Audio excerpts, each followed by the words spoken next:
वालेकुम दोस्तों, MS से उर्दू पॉइंट में हम आपको खुश आमदीद कहते हैं।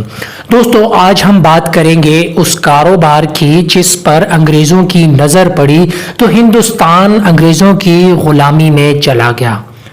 जी हाँ दोस्तों, जैसे आप सबको मालूम है कि हिंदुस्तान को सोने की चिड़िया कहा जाता था। हिंदुस्तान एक मख्फी खजाने की तरह था, लेकिन ये खजाना आखिरकार उसकी ग़ुलामी का सबब बना। दोस्तों, कहते हैं कि हिंदुस्तान का मलमल का कपड़ा जिस पर खूबसूरत डिज़ाइन बने होते थे, बड़ा मशहूर और ख़ूबसूरत कपड़ा हुआ करता था। अंग्रेज़ इस कपड़े को चिंट्स कहते हैं। इन कपड़े ने फैशन और टेक्सटाइल की दुनिया में इनकलाब बर्पा कर दिया था और शायद ये तारीख़ का भी रुख मोड़ने में इस कपड़े का कलीदी किरदार रहा है। कहा जाता है कि ये एक रुई से तैयार होने वाला कपड़ा है जिस पर रंग इस्तेमाल होते हैं। इसकी छपाई लकड़ी के ब्लॉक से की जाती है या फिर कलमकारी के जरिए। इंडिया सदियों से चिंट्स कपड़ा बरामद करता रहा, लेकिन इस पर अंग्रेज़ों की नज़र तब पड़ी जब सन 1498 में वास्को ड गामा इंडिया पहुंचे।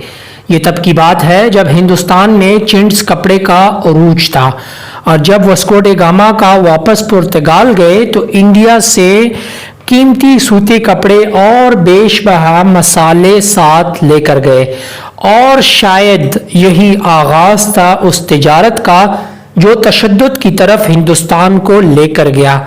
और इस पर तसल्लुत हासिल करने के लिए फरंगियों ने ईस्ट इंडिया कंपनी तश्कील दी। वास्को ड गामा के जाने के बाद यूरोपी ताजरों ने इंडिया का रुख किया, और जब देखा कि चिंट्स कपड़े को उनके अपने ममालिक में बहुत ज़्यादा पसंद किया जाता है तो उन्होंने तुर्की और अरबों की तिजारत को नज़रअंदाज करके समंदर के रास्ते बरह रास्त कारोबार शुरू कर लिया।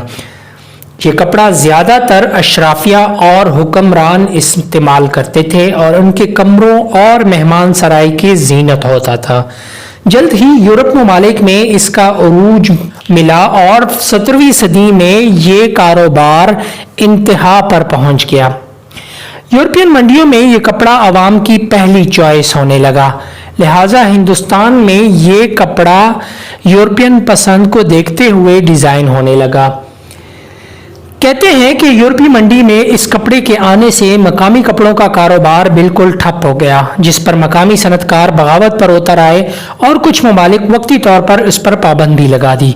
लिहाजा मकामी सन्नत को बचाने के लिए जल्द ही इसकी नकल तैयार होने लगी, और 17वीं सदी में बरतानिया में इस कपड़े के प्रिंटिंग को उरूज मिला, लेकिन फिर भी इनका ज़्यादातर इन्हिसार हिंदुस्तान पर ही था।